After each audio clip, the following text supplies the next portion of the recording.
10 spoken narc grenades. We must assert control over you and invariably obtain fuel from you.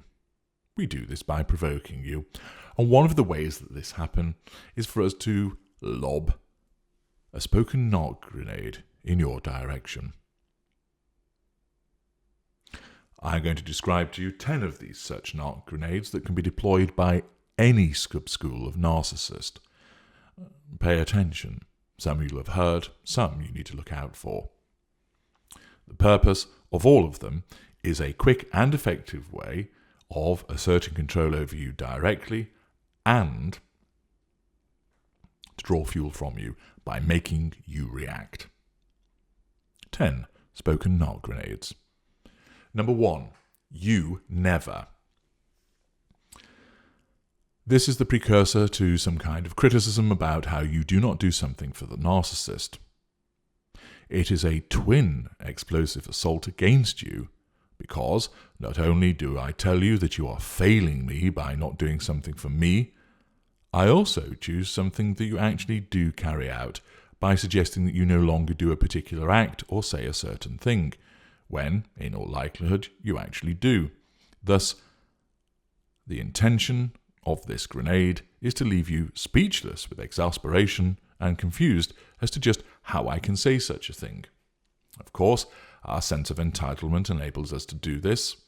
With lesser and mid-range, they're blinded to the fact that you do these things because in that moment, the narcissism rewrites history. So, in the mind of the narcissist, you never have done any of those things. And your protestations to the contrary just challenge the narcissist further. Of course, the greater and ultra know that you've done these things, but we don't care. We're perfectly content to provoke you and toy with you. And notice the use of never.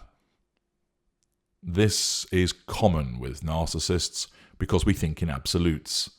Not, oh, you occasionally do things, or sometimes you do things, but rather, you never. And that is far more effective, and it belies our black and white thinking.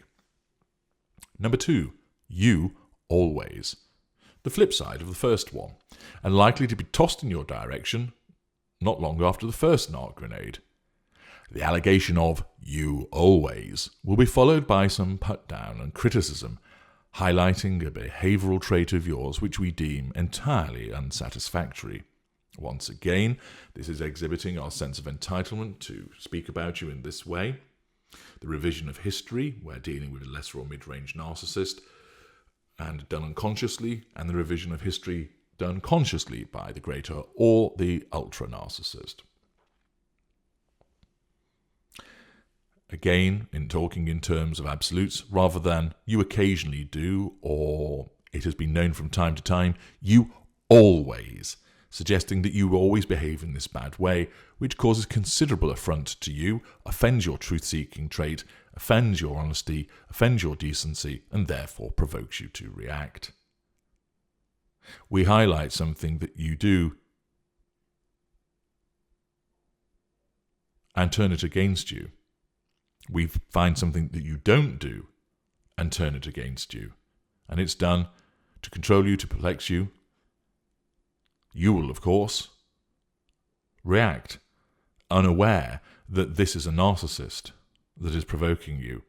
And you automatically, with your emotional thinking running high, corrupting those traits of honesty, decency, and truth-seeking, defend yourself against this scandalous accusation. And all you're doing is giving us control and fuel.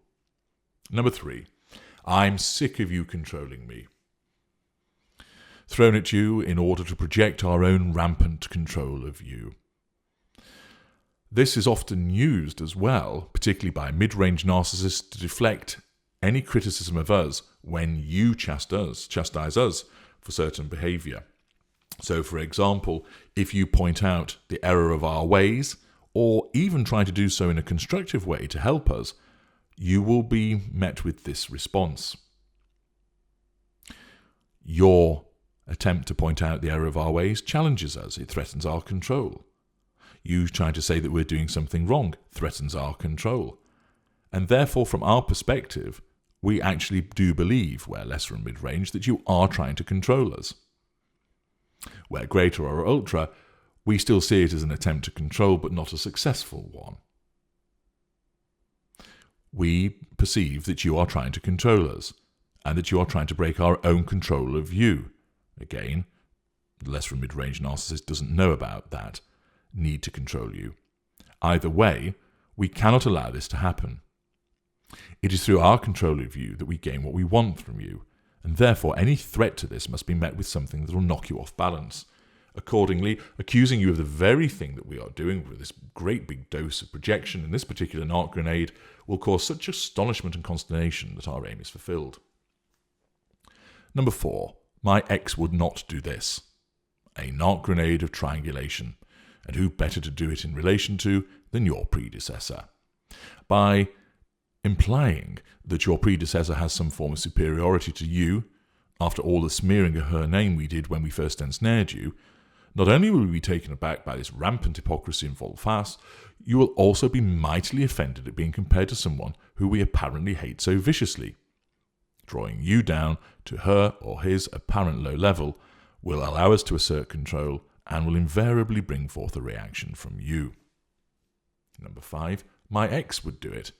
Another flip side, whereby we are seeking to coerce you to do something for us, something which you are evidently reluctant to do, and your reluctance threatens our control. You have reservations, and from your perspective, no doubt with good reason, but that doesn't matter to us because of our sense of entitlement, lack of accountability to your welfare, and absence of emotional thinking. You are our extension. You belong to us. Objectification and seeing others as an extension of ourselves, and therefore you ought to be complying with our wishes without hesitation or refusal. By triangulating you again with she or he who went before you, we are threatening you that you are inferior to her or him, and raising the prospect that you will be soon dispensed with if you do not do what we want. 6. I love you, but I don't like you right now. This carefully crafted Narc grenade will shatter you, as it appears as a compliment before ripping your heart out as you struggle to comprehend what on earth we have just said. Surely, if we love you, then we must also like you. What do we mean by saying this? It is actually utter nonsense, a small word salad Narc grenade.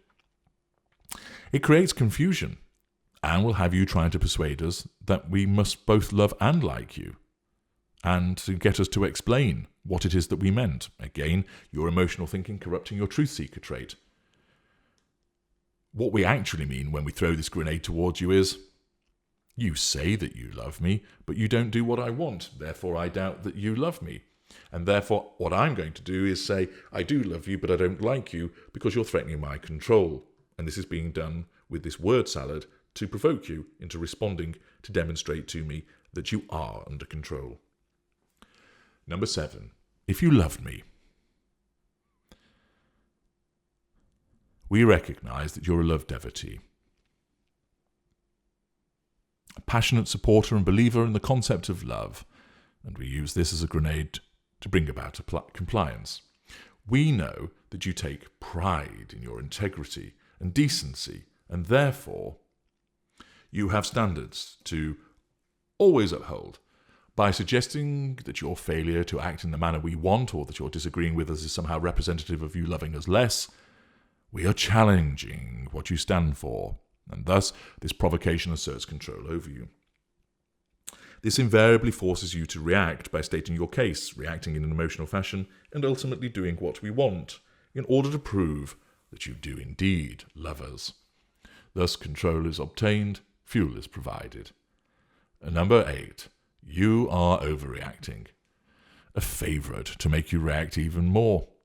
You do take matters seriously, and there are many things that we do which will cause you to respond in a serious and concerned fashion. By using this grenade, we belittle you and cause the issue to be about your reaction, and deflecting from what we have actually done. It acts as a brilliant way to deflect discussion and dissection of our behaviour, and instead causes you to try to prove that you're not overreacting, which will invariably result in further challenges which we will put down, and a heightened response from you with regard to fuel provision. Number 9. I can't deal with this right now. Our grenade that is thrown in order to provide us with an escape route from any crisis or situation that requires us to either be accountable or supportive. In effect, we withdraw and assert control that way. We are neither accountable or supportive, and we want to keep it this way. We will invent some other reason which means that we have to depart, or that you have to deal with the situation as we hurl the grenade, leaving you to catch it and deal with the subsequent explosion, as we, as always, walk away free from involvement, free from responsibility, free from culpability, and free from accountability. We have asserted control, and your desperate shouts behind us provide us with fuel as we depart. Number 10. I don't remember. The blast from this grenade is used to eradicate the problem that you are facing us with. We delete.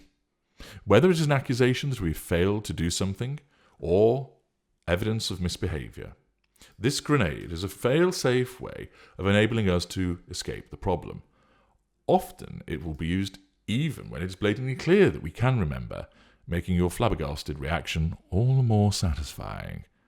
There may be irrefutable evidence that a greater or ultra-narcissist is aware of and can remember, but this won't stop us from hurling this grenade at you and making good our escape from your attempt to blame us.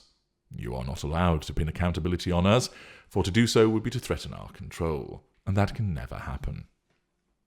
I'm H.G. Tudor. Thank you for listening.